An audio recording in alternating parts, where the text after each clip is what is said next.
Assalamualaikum warahmatullahi wabarakatuh. Bismillah, alhamdulillah, wassalatu wassalamu ala rasulillah, wala hawla wala quwwata illa billah. Ashhadu an la ilaha illallah wahdahu la syarikalah, wa ashhadu anna muhammadan abduhu wa rasuluh, la nabiyya ba'dah. Allahumma sholli ala Muhammad wa ala ali Muhammad, amma ba'du.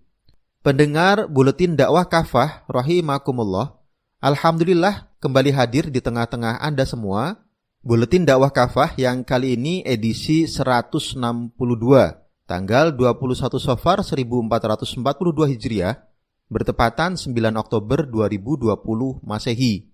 Insyaallah akan mengangkat tema hanya Islam yang mampu melindungi kaum buruh. Bismillahirrahmanirrahim. Perburuhan dalam Islam dinamakan ijarah. Dalam Islam, ijarah adalah aqdun ala manfaatin bi'iwadin, yaitu akad atau kesepakatan atas suatu jasa dengan adanya imbalan atau kompensasi tertentu. Ijarah atau perburuhan adalah mubah. Dalilnya antara lain firman Allah Subhanahu wa taala, A'udzu billahi minasyaitonir rajim. Bismillahirrahmanirrahim. Fa in arda'na lakum fa'atuhunna ujurahun. Jika mereka, mantan istri, menyusui anak-anak kalian demi kalian, maka berikanlah kepada mereka upahnya. Quran Surat At-Tolak ayat 6. Al-Allamah Syekh Taqiyuddin An-Nabhani menjelaskan bahwa ayat di atas merupakan dalil kebolehan upah mengupah atas suatu jasa. Terkait ayat di atas, Ibnu Jarir At-Tabari juga menuliskan, jika mantan istri kalian menyusui anak-anak kalian dengan upah, maka bayarkanlah upah mereka sebagai jasa penyusuan terhadap mereka. Dalil lainnya adalah riwayat dari Ibnu Syihab bahwa Nabi SAW dan Abu Bakar As-Siddiq radhiyallahu an pernah mempekerjakan seorang musyrik Quraisy dari Bani Dail sebagai penunjuk jalan saat keduanya hijrah dari Mekah ke Madinah. Nabi juga bersabda, A'atul ajira ajrahu qabla ayyajifa aruquh. Berikanlah kepada pekerja upahnya sebelum keringatnya kering. Hadis riwayat Ibnu Majah. Hadis ini menunjukkan kewajiban seorang majikan membayar upah buruh manakala telah selesai pekerjaannya.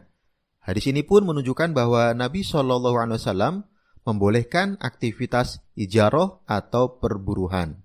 Dalil lainnya adalah ijma' sahabat yang juga menunjukkan kebolehan aktivitas perburuhan.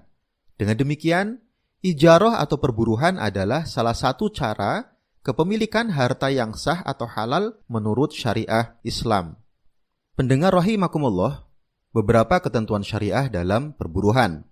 Dalam akad ijarah atau perburuhan, ada beberapa rukun yang wajib diperhatikan. Yang pertama, dua pihak yang berakad, yakni buruh dan majikan atau perusahaan. Yang kedua, ijab qabul dari dua belah pihak, yakni buruh sebagai pemberi jasa dan majikan atau perusahaan sebagai penerima manfaat atau jasa. Yang ketiga, upah tertentu dari pihak majikan atau perusahaan. Dan yang keempat, jasa atau manfaat tertentu dari pihak buruh atau pekerja. Semua jasa yang halal dalam Islam boleh diijarahkan. Misal, jasa dalam industri makanan, garmen, otomotif, konsultan, pendidikan, dan sebagainya. Sebaliknya, jasa-jasa yang haram terlarang pula untuk dijarahkan. Misal, jasa pembuatan miras atau minuman keras dan yang berhubungan dengan miras, seperti menjadi bartender, jasa pengangkutannya, jasa pembuatan kemasannya, dan sebagainya. Contoh lain, riba dan jasa yang berhubungan dengan muamalah ribawi, seperti menjadi pegawai perbankan, leasing, dan lain-lain. Contoh lainnya, jasa menjadi perantara suap-nyuap, maklar kasus, dan sebagainya. Akad yang telah disepakati wajib dilaksanakan oleh kedua pihak yang berakad. Allah Subhanahu wa taala berfirman dalam Quran Surat Al-Maidah ayat 1, A'udzu billahi minasyaitonir rajim. Bismillahirrahmanirrahim. Ya ayyuhalladzina amanu aufu bil uqud. Hai orang-orang yang beriman, penuhilah akad-akad itu. Buruh atau pekerja wajib memberikan jasa sebagaimana yang disepakati bersama dengan pihak majikan atau perusahaan. Ia pun terikat dengan jam atau hari kerja maupun jenis pekerjaannya. Sebaliknya, sejak awal majikan atau perusahaan wajib menjelaskan kepada calon pekerja atau buruh tentang jenis pekerjaannya, waktu kerjanya, serta besaran upah dan hak-hak mereka. Nabi SAW bersabda, "Man istajara ajiron falyu'limhu ajrohu."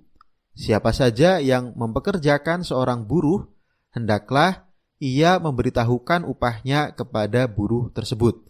Hadis riwayat Abdurrazzaq dan Ibnu Abi Syaibah. Majikan atau perusahaan haram mengurangi hak buruh, mengubah kontrak kerja secara sepihak, atau menunda-nunda pembayaran upah buruh. Rasulullah SAW bersabda, "A'tul ajira ajrohu qabla ayyajiffa araquh." Berikanlah kepada pekerja upahnya sebelum keringatnya kering. Hadis riwayat Ibnu Majah. Pendengar rahimakumullah, Islam melindungi kaum buruh. Syariat Islam memberikan perlindungan kepada kaum buruh dengan mengingatkan para majikan atau perusahaan sejumlah hal. Yang pertama, perusahaan harus menjelaskan kepada calon pekerja jenis pekerjaan, waktu atau durasi pekerjaan, serta besaran upahnya. Mempekerjakan pekerja tanpa kejelasan semua itu merupakan kefasadan. Yang kedua, upah buruh tidak diukur dari standar hidup minimum di suatu daerah. Cara inilah yang dipakai sistem kapitalisme di seluruh dunia. Dibuatlah standar upah minimum daerah kota atau kabupaten atau provinsi. Akibatnya, kaum buruh hidup dalam keadaan minim atau pas-pasan. Pasalnya, gaji mereka disesuaikan dengan standar hidup minimum tempat mereka bekerja. Seberapa keras mereka bekerja, tetap saja mereka tidak bisa melampaui standar hidup masyarakat karena besaran upahnya diukur dengan cara seperti itu. Bahkan, di masyarakat Eropa yang standar gajinya terlihat besar, gaji buruh juga tidak mencukupi kebutuhan hidup mereka. Pasalnya, biaya hidup mereka juga besar. Inilah kelicikan sistem kapitalisme.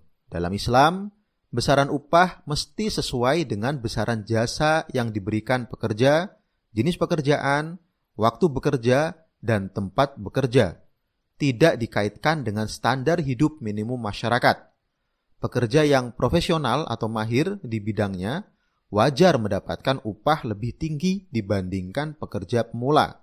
Meski pekerjaan dan kemampuan sama, tetapi waktu dan tempat bekerja berbeda, berbeda pula upah yang diberikan. Misal, tukang gali sumur yang bekerja di lapisan tanah yang keras semestinya mendapatkan upah lebih besar dibandingkan dengan pekerjaan serupa di tanah yang lunak. Yang ketiga, perusahaan wajib memberikan upah dan hak-hak buruh sebagaimana akad yang telah disepakati, baik terkait besarannya maupun jadwal pembayarannya. Majikan atau perusahaan haram mengurangi hak buruh, mengubah kontrak kerja secara sepihak, atau menunda-nunda pembayaran upah. Semua ini termasuk kezaliman. Nabi SAW bersabda, "Qalallahu salasatun ana khosmuhum yaumal qiyamah. Rajulun a'ta bi summa ghadara, wa rajulun ba'a hurran fa'akala samanahu, wa rajulun istajara ajiran fastaufa minhu, wa lam yu'ti ajrahu." Allah telah berfirman, ada 3 golongan yang aku musuhi pada hari kiamat. Seseorang yang berjanji atas namaku kemudian ingkar, seseorang yang menjual orang merdeka kemudian menikmati hasilnya, seseorang yang mempekerjakan buruh dan buruh tersebut telah menyempurnakan pekerjaannya namun ia tidak memberikan upahnya. Hadis riwayat Al-Bukhari. Menunda pembayaran upah atau gaji pegawai padahal mampu termasuk kezaliman. Nabi SAW bersabda, "Matul ghaniyyi dzulmun." Menunda penunaian kewajiban bagi yang mampu termasuk kezaliman. Hadis riwayat Al-Bukhari dan Muslim. Bahkan, orang seperti ini halal kehormatannya dan layak mendapatkan hukuman. Sebagaimana sabda Nabi SAW, layul wajidi yuhillu irdahu wa uqubatahu. Orang yang menunda kewajiban itu halal kehormatannya dan pantas mendapatkan hukuman. Hadis riwayat Abu Dawud, An-Nasa'i dan Ibnu Majah. Negara wajib turun tangan menyelesaikan perselisihan buruh dengan majikan atau perusahaan. Negara tidak boleh berpihak kepada salah satu pihak. Akan tetapi, negara harus menimbang dan menyelesaikan permasalahan kedua pihak secara adil sesuai dengan ketentuan syariah Islam. Pendengar rahimakumullah, negara wajib melindungi rakyat. Di tanah air, regulasi ketenaga kerjaan sering justru berpihak kepada pengusaha atau investor dengan dalih menyuburkan iklim investasi, yakni agar para investor mau berinvestasi dan membuka lapangan pekerjaan. Beragam regulasi dibuat untuk kepentingan mereka dengan meminggirkan kepentingan tenaga kerja. Acap kali, dengan dukungan negara, para pengusaha kapitalis berusaha sekuat tenaga menekan gaji pegawai agar mereka mendapat keuntungan maksimal. Sebaliknya, mereka berusaha mengeksploitasi tenaga para buruh untuk meningkatkan produksi demi keuntungan perusahaan. Praktik-praktik seperti itu sudah lazim di negara-negara kapitalis. Para pengusaha kapitalis yang rakus akan membuka usaha di negara-negara berkembang yang memiliki bahan baku murah dan tenaga kerja yang juga bisa dibayar semurah-murahnya. Warga yang membutuhkan pekerjaan akhirnya terpaksa menerima tawaran upah yang murah karena kebutuhan nafkah. Akibatnya, terjadilah kesenjangan sosial yang amat dalam. Para pengusaha kaya raya, sedangkan buruh menderita. Padahal untuk kawasan Asia Tenggara, upah pekerja Indonesia sekitar 95 US dollar itu lebih kecil dibandingkan Filipina, yaitu 142 US dollar, Laos 140 US dollar, dan Kamboja 166 US dollar. Badan Pusat Statistik atau BPS menyatakan rata-rata upah buruh pada Februari 2020 sebesar 2,92 juta per bulan. Jumlah itu tentu jauh dari pemenuhan kebutuhan pokok minimum di tanah air. Jika Undang-Undang Omnibus Law Cipta Kerja benar merugikan buruh, akan semakin terpuruklah nasib mereka di tanah air. Inilah bedanya dengan negara dalam Islam. Khilafah Islam hadir untuk mengurusi dan melindungi kepentingan semua anggota masyarakat, baik pengusaha maupun pekerja. Nabi SAW bersabda, Al-imamu ra'in wa mas'ulun an ra'iyyatih. Imam atau khalifah adalah pengurus rakyat dan ia bertanggung jawab atas pengurusan rakyatnya. Hadis riwayat Al-Bukhari. Khilafah adalah negara yang bertanggung jawab penuh atas nasib rakyatnya. Khilafah yang menerapkan syariah Islam wajib menjamin kebutuhan hidup rakyat, memberikan lapangan pekerjaan, menjamin kebutuhan hidup seperti pendidikan dan kesehatan, serta menjaga keamanan mereka. Khilafah juga akan menertibkan para pengusaha yang berlaku zalim kepada para pekerja mereka. Bagi khilafah, kesejahteraan rakyat di atas kepentingan para pengusaha. Wallahu a'lam bishawab.